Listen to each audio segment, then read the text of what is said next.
Come after we've rounded up an incredible 5 afternoon games here in the Premier League, starting with our main game at St James's Park, which was, of course, 1-1 at half-time. And then Newcastle took charge. First Premier League goal for 2 years for Jamal Lascelles, Ida, which started the bad second half for your former club, Chelsea. Yes, Newcastle put Chelsea under pressure from the kick-off of the second half with a wonderful goal for Lascelles.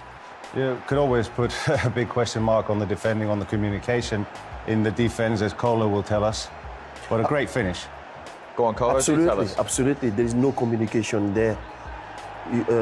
No one is talking to anyone there, and Lascelles is free to head the ball. This is no normal for a defence of Chelsea.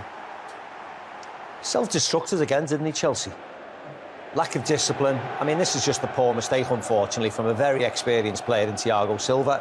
And the relief and the joy and the emotion from Joel Linton. Even his finish, he just thrashes it in the end, doesn't he? After the miss in the first half. After the miss in the first half, of course, that was on his mind. But you see, goalkeeper was rooted to the spot.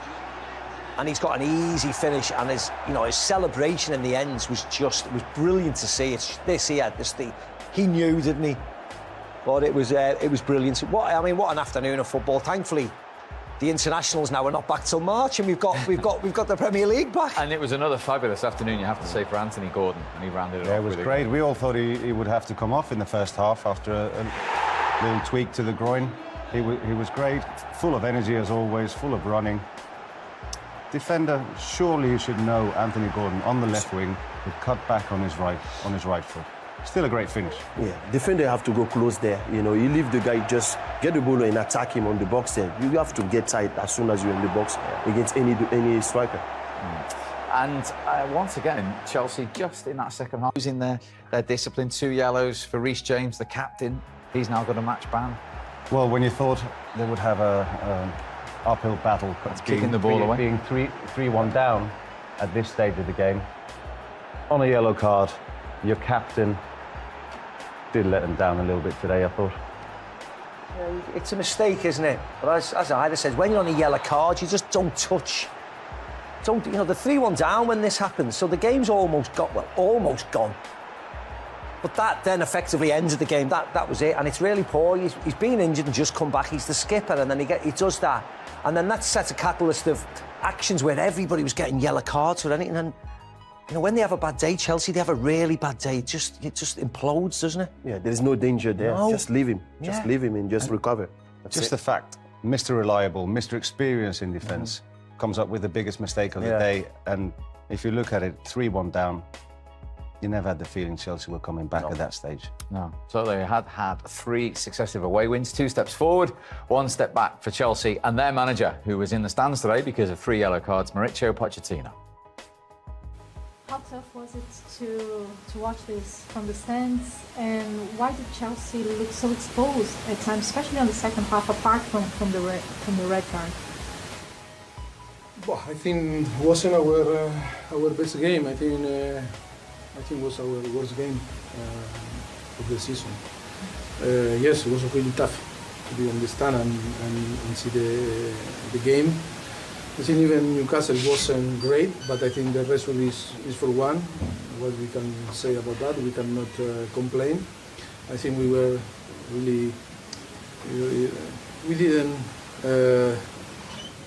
read the game from the beginning. We didn't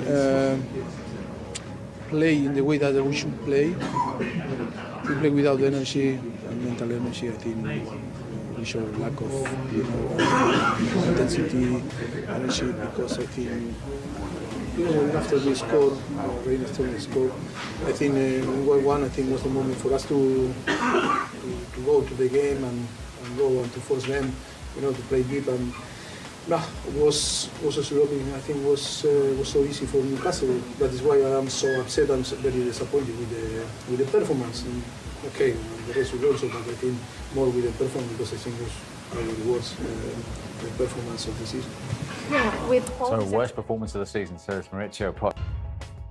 Welcome back, all square then in our main game at St James's Park. Ida's former club Chelsea equalising against Newcastle after a disappointing start, but you liked the touch from 17-year-old Lewis Miley on his home debut. It was lovely, lovely bit of disguise on his pass. Put it into Isak's feet, who just had to adjust himself a little bit, slotted it away nicely. But for a 17-year-old to have this kind of vision, lovely stuff. And that was Isak putting Newcastle in front on his return to the starting lineup. Chelsea's response was a good one, though, Michael, wasn't it? Yeah, it was an excellent response. And to be honest, the game has been brilliant, hasn't it? It's been really lively, attacking both ends, lots of chances. And you just hope it continues in the same vein in the second half. But, yeah, Chelsea have responded really well. But it's a lovely goal. And, you know, you're absolutely thrilled for Lewis Miley, a 17-year-old local lad, to set up a goal like that. And as Ida said, his disguise was lovely, wasn't it? Really nice. Now, before we see the equaliser, is everyone happy that it was a foul for the free kick by Kieran Trippier?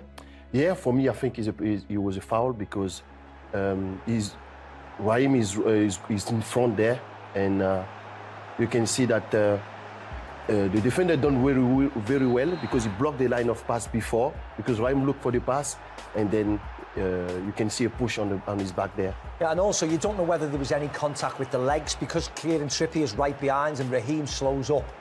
You know, the angle's not conclusive, but yeah, the fact that he was given a penalty, he still had a lot to do, albeit. Suffice to say, there was some surprise that Raheem Sterling was taking this. Well, you couldn't believe it. You couldn't believe it, but I said Raheem Sterling is amazing at free kicks. There was a few of you. There was a few of you. Polo as well. Thank you, Ida. Polo as well. The thing is, I think McManaman's quote was, "Why on earth is Reece James taking this?" No, I said Raheem Sterling hits a lovely free kick, and of course I was proven right. It was Cristiano-esque, wasn't it? The way he whipped it over that. absolutely. I was really surprised because I played with Raheem. Never saw him taking a free kick at training, and he does that. That was beautiful. We do see Kieran Trippier taking free kicks, though, and he hit the woodwork with one shortly afterwards. This was more recognisable. Yeah, nice strike, wasn't it? Yeah. Nice strike, but whether the goalkeeper would have got there, I think he probably would. But still, Might have even dangerous. gotten a little touch there, the goalkeeper, if we look at it now. There you go. Yeah. Just enough, maybe. Just before that, how did Joe Linton not put Newcastle back in front, Ida? Wow. Explain this. One of the missed chances of the season already, and might still be when the season finishes. Goalkeepers in no man's land. You just have to steer it straight into the net. Somehow gets it past the far post. And that is the reason that it's all square at St James's Park. Right, incidents in 3 of the other 4 games. Let's begin at the City Ground.